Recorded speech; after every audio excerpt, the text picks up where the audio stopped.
The Israelites, God's chosen people, had strayed from righteousness, embracing idolatry and wickedness, turning away from their faith. As a consequence, they found themselves under the oppressive rule of the Philistines for 40 long years. Their towns were plundered, crops destroyed, and people forced into harsh servitude. The weight of oppression was heavy upon the Israelites, their cries for deliverance echoing through the valleys and hills. Fear and uncertainty permeated their lives, with the Philistines controlling every aspect. The future seemed bleak, with no hope of escape from their torment. The Israelites yearned for a savior, a champion to break their chains and free them. Their cries reached the heavens, but the answer was unexpected and surprising. In the tribe of Dan, in Zorah, lived Manoah and his wife, a devout couple longing for a child. Year after year their hopes were dashed, their hearts heavy with the pain of barrenness. The constant reminder of my empty womb is a source of immense grief. I yearn to cradle a child in my arms, to feel the joy of motherhood. Manoah, too, felt the sting of their childlessness, longing for an heir. Despite their sorrow, they remained steadfast in their faith, offering sacrifices and prayers. They clung to the belief that God would one day answer their prayers.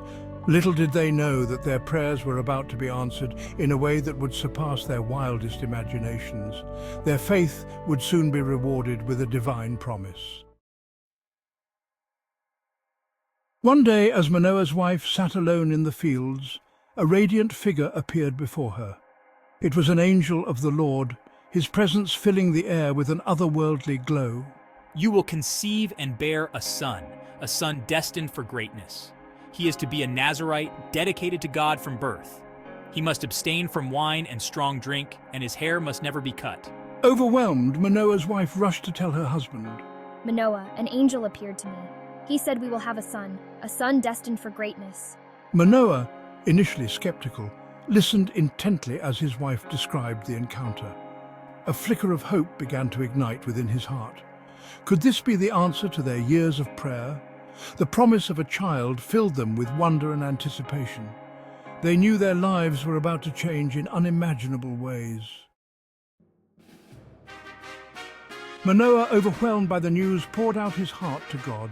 O Lord, please let the angel return, so that we may learn more about the child's upbringing and the specific duties that await him. He recognized the significance of the angel's visit, understanding it was not an ordinary occurrence. He felt a deep sense of responsibility to ensure that his son fulfilled the destiny laid out before him. Manoah's prayer was a testament to his faith and his desire to follow God's will. He knew the birth of this child was a divine intervention with far-reaching implications for Israel. He waited anxiously for a response, his heart filled with excitement and trepidation. He yearned for wisdom and understanding to raise his son according to God's plan. His faith would soon be rewarded with divine guidance. The angel reappeared to Manoah's wife as she sat alone, deep in thought and prayer. Remember, the child must be raised according to the Nazirite vow, a sacred commitment to God. He is to be set apart for God's service from birth, destined for a higher calling. Upon hearing of the angel's return, Manoah rushed to join his wife, eager to hear the divine message. Please tell us more about the specific requirements of the Nazirite vow so we may follow them faithfully. The angel patiently answered Manoah's questions, providing detailed instructions. The child must abstain from wine and strong drink, avoiding all forms of intoxication, and his hair must remain uncut, a visible sign of his vow. These outward signs symbolize the inner dedication and purity required of a Nazirite, a life set apart for holiness. The angel's words instilled a sense of awe and reverence in Manoah, filling him with a profound sense of responsibility. We understand the profound significance of this task, and we are committed to it wholeheartedly.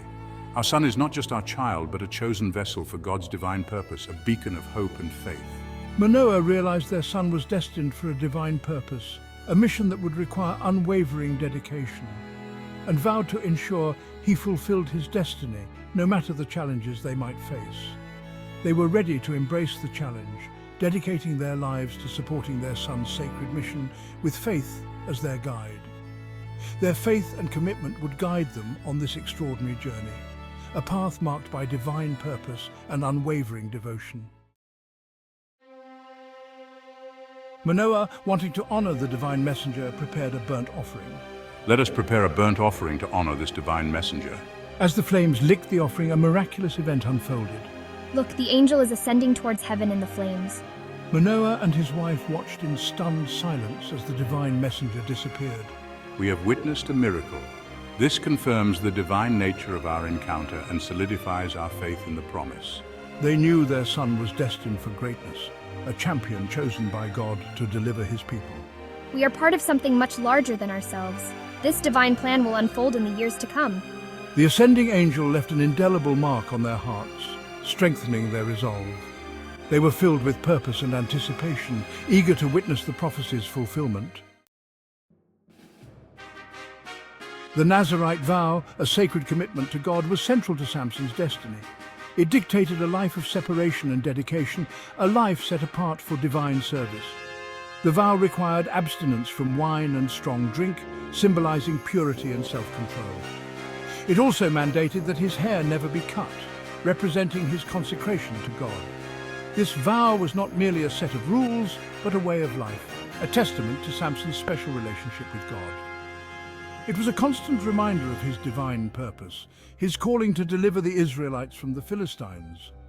The vow shaped his identity and destiny, setting him apart from ordinary men. Samson's adherence to the Nazirite vow would inspire and strengthen his people, giving them hope in their darkest hour. His birth was a miracle, a testament to the power of faith and divine intervention. The joy of parenthood filled Manoah and his wife's hearts, erasing years of sorrow.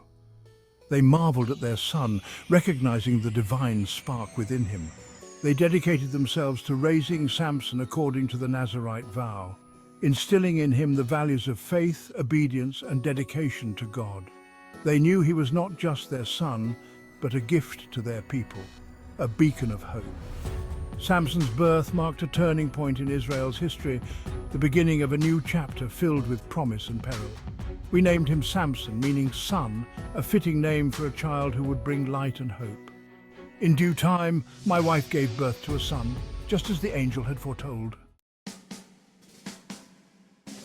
Samson's birth was a divine intervention with far-reaching consequences for Israel, marking the beginning of a new era.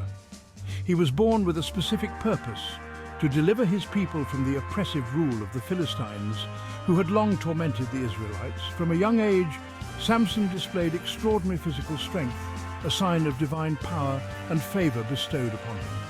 This strength would be instrumental in his struggle against the Philistines, enabling him to perform feats of incredible might, such as breaking chains and lifting city gates. He was a warrior chosen by God, a champion destined to break the chains of oppression and lead his people to freedom. Samson's purpose was not just about physical liberation. It was also about spiritual renewal and guiding his people back to righteousness. His role was to inspire the Israelites to return to God, to rekindle their faith and reclaim their identity as God's chosen people, united in their devotion. Through his actions, he would demonstrate the importance of remaining true to God's commandments, even in the face of adversity and overwhelming challenges. My life is a testament to the power of faith and obedience, showing that true strength lies in unwavering belief. True strength comes from God, not from human might, and it is through him that we find our true purpose and power. The story of Samson's birth is a powerful reminder of the enduring power of faith, a testament to the strength that belief can bring into our lives. It demonstrates that even in the darkest of times, when hope seems lost, God can intervene in miraculous ways, bringing light and life where there was once only despair. It teaches us that faith is not just about believing in something unseen, but about trusting in God's plan, even when we don't fully understand it. This trust can guide us through the most challenging moments. Manoah and his wife's unwavering faith, despite their years of barrenness, is an inspiration to us all. Their story shows that patience and perseverance in faith can lead to miraculous outcomes. Their story encourages us to persevere in prayer, to never give up hope, even when faced with seemingly insurmountable obstacles. It reminds us that persistence in faith can yield extraordinary results. Samson's life, though filled with both triumphs and tragedies, serves as a powerful example of the consequences of both obedience and disobedience. His journey is a lesson in the importance of staying true to one's faith. His story highlights the importance of remaining true to our commitments and the dangers of straying from the path of righteousness. It serves as a cautionary tale for all who seek to live a life of faith. The birth of Samson is a timeless tale of faith, divine intervention and destiny, reminding us that God can use ordinary people to accomplish extraordinary things. It is a story that continues to inspire and uplift believers across generations.